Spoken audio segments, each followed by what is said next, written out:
Time for radical candor? I love that phrase. I think if you don't mind, I'll use it. Hillary Clinton, public and private.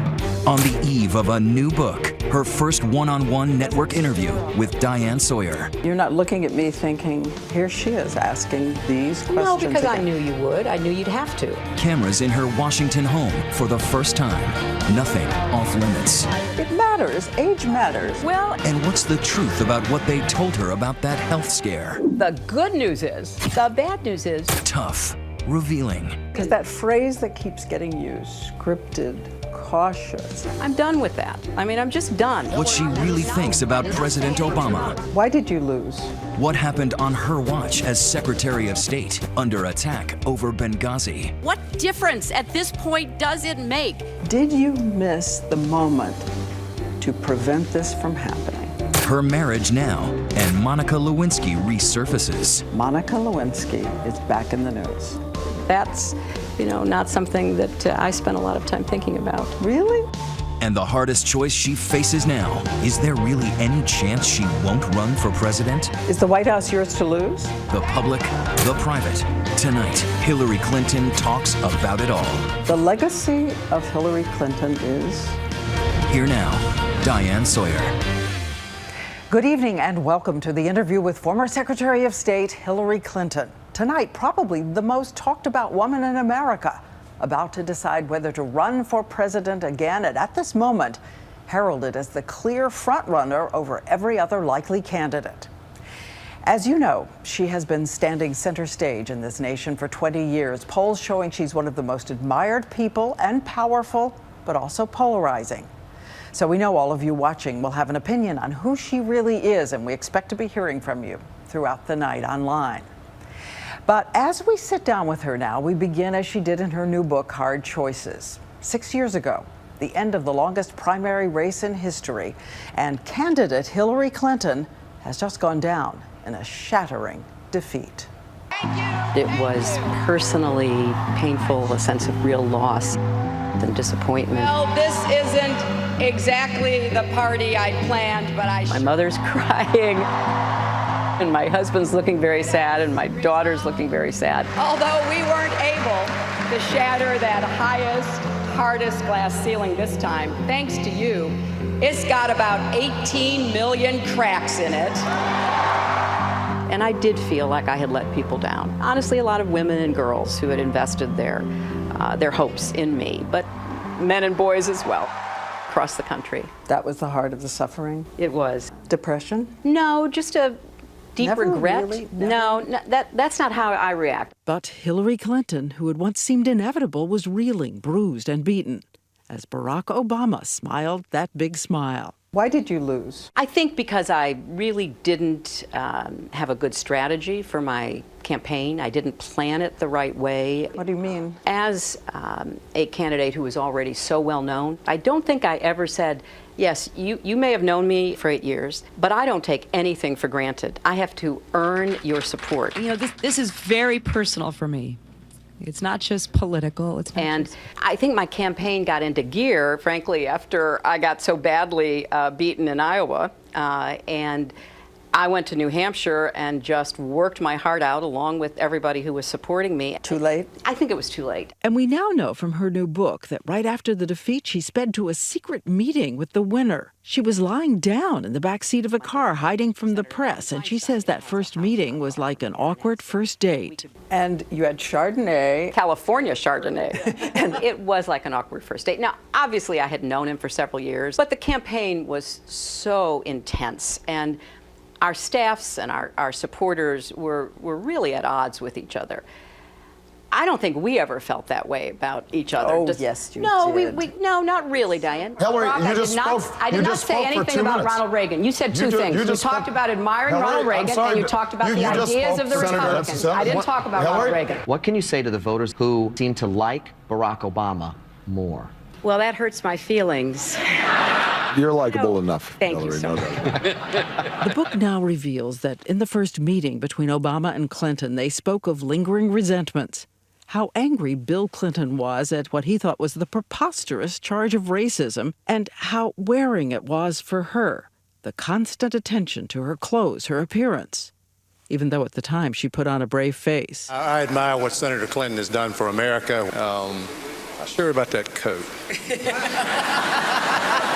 I actually like Hillary's jacket. I don't know what's wrong with it. I was not as effective calling it out during that campaign either, because there is a double standard. We live with a double standard, and people ought to think about their own daughters, their own sisters, their own mothers when they make comments about women in public life. Thank you for coming. I love your outfit. Well, I love your outfit, but Why, I thank you. do want the earrings back. Oh, okay. Tonight, at her home in Washington, Hillary Clinton says after 20 years in public life, she is finally living her own schedule, her own thoughts on her own terms. The polls may show her way ahead, but does she want to go through it again? She insists she hasn't made up her mind. Do you believe her? When are you going to decide whether you're running for president? You know, I'm going to decide when it feels right for me to decide, because... Still by the end of this year? Well, you know, certainly not before then. I just want to kind of get through this year, travel around the country, help in the midterm elections in the fall, and then take a deep breath and kind of go through my pluses and minuses about what I will and will not be thinking about as I make the decision. But probably not announced until next year? I'm not positive about that, but that's probably likely. We know all of the currents that might Right. be driving you to say yes. Right. What is the strongest reason to say no? Well, because I really like my life. I like what I'm doing. I'm thrilled about becoming a grandmother in the fall. I have lots of hopes for what that means to me and my family. Can you savor being a grandmother and be president? Of course, men have been serving in that position, being fathers and grandfathers since the beginning of the Republic. But I want to know how I feel. I mean, you have one life to live. This is it. It's not a dress rehearsal. The women and girls, she says, were counting on her.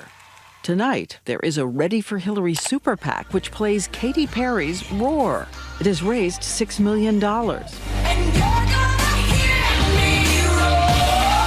And no other candidate is coming forward, so is it fair that while she decides, she's in effect holding the party hostage? I am so appreciative of everybody who's encouraging me. I'm grateful that they have that confidence in me.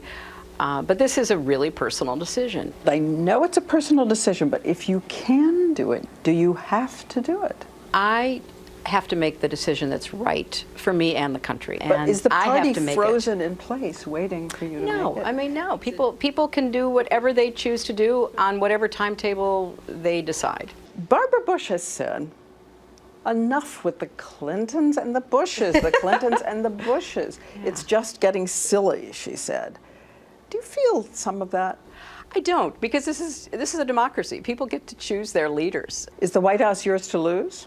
Well, I don't think so, because if I were to decide to pursue it, I would be working as hard as any underdog or any newcomer, because I don't want to take anything for granted if I decide to do it. And what does she do about the focus on her appearance that she says once kept her so on guard? Scripted, cautious, right, safe. Well, but I think armored. and I understand why some people might have seen that or certainly attributed that, because when you're in the spotlight as a woman, you know you're being judged constantly. I mean, it is just never ending, and you get a little, worried about, okay, well, people over on this side are loving what I'm wearing, looking like, saying, people over on this side aren't. And how, your natural tendency is, how do you bring people together so that you can better communicate? I'm done with that. I mean, I'm just done. You said you're just over it. I am over it. I think I have changed. Not worry so much about what other people are thinking. And my view is, I have lived an incredibly blessed life. I've had so many wonderful experiences. And I'm going to say what I know, what I believe, and let the chips fall. Time for radical candor? I love that phrase. I think if you don't mind, I'll use it. Well, but I think for me, it's time. I don't know that I could have done it earlier, because I was certainly trying to find my way. But what has not changed is the Republicans clearly think their big fight is against her. Republican powerhouse Karl Rove already tried to launch a salvo, saying he thought maybe she had ongoing effects from a kind of brain trauma. after that big headline-making fall last December, causing a concussion.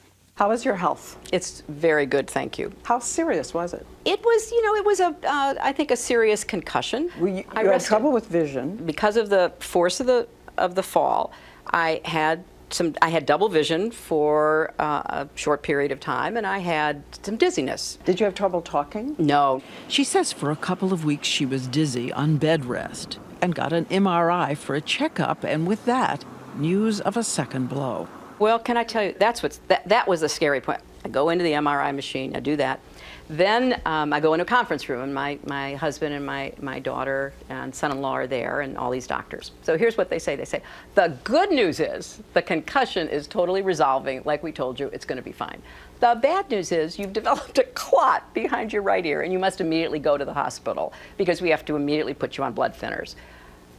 So I was there for 3 days, and then got out. So blood thinners now? Blood thinners, yeah. For life? Probably, but I don't mind because I don't ever want to have to go through that again.